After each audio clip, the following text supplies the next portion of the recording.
We're here today to talk about the real heinous act that we all saw virally on video over social media that happened on October 27th at about 1:45 in the morning. Wow. Whoa. Whoa.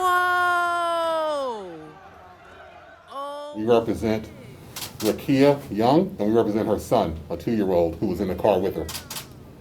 Rickia, at around a little bit before 1 o'clock in the morning, got a call from her nephew to come pick him up from West Philadelphia. She picked him up and really almost kind of put herself on autopilot. The way she always comes home from West Philly, like most of us, is to turn down Chestnut Street and come back downtown. And when she did, she realized she was basically in the midst of a standoff between the officers at 52nd Street and the different protesters or whoever else was out there in confrontation with the police. She approached the police line at 52nd Street. They ordered her to turn around and go the other way. So she complied and started to do a 3-point turn and started to back up. As she started to do that, officers just swarmed her car. And it put her in fear. She started trying to lock her door because she didn't know what was happening.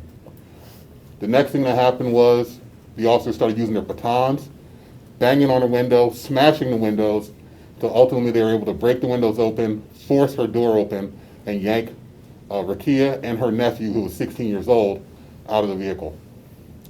Once they got Rickia onto the ground, they beat her with their batons, hands, feet, causing various injuries on Rickia's body, swelling to her face, her body.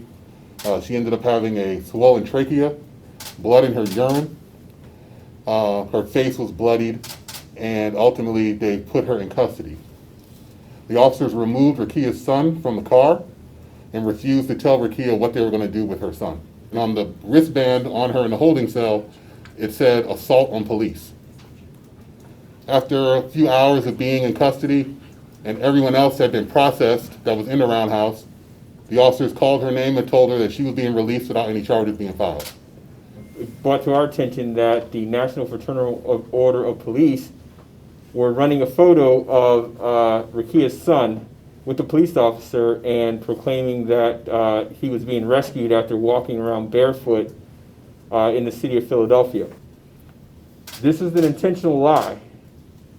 There's no way that, and I don't purport to know what was in their heads when they sent it out, but I know what the message says. And what the message is conveying is that the police, or this particular officer, was the only one who cared about this child at the time.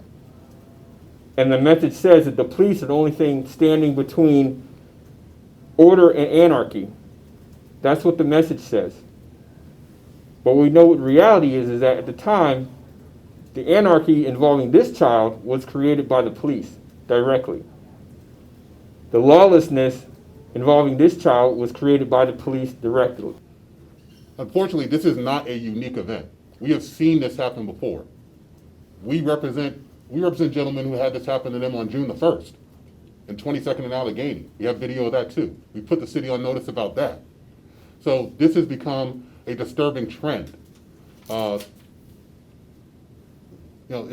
don't know anything else to say other than it's ridiculous and offensive that this is how they are responding to people of color in their neighborhoods or in their community. So we plan to hold the officers accountable once we find out who exactly was involved. We'll hold the city accountable as the employers and the people who authorize the officers to go out there. And then like Fitz and Riley said, we'll take to task the National Fraternal Order Police for what they did as well.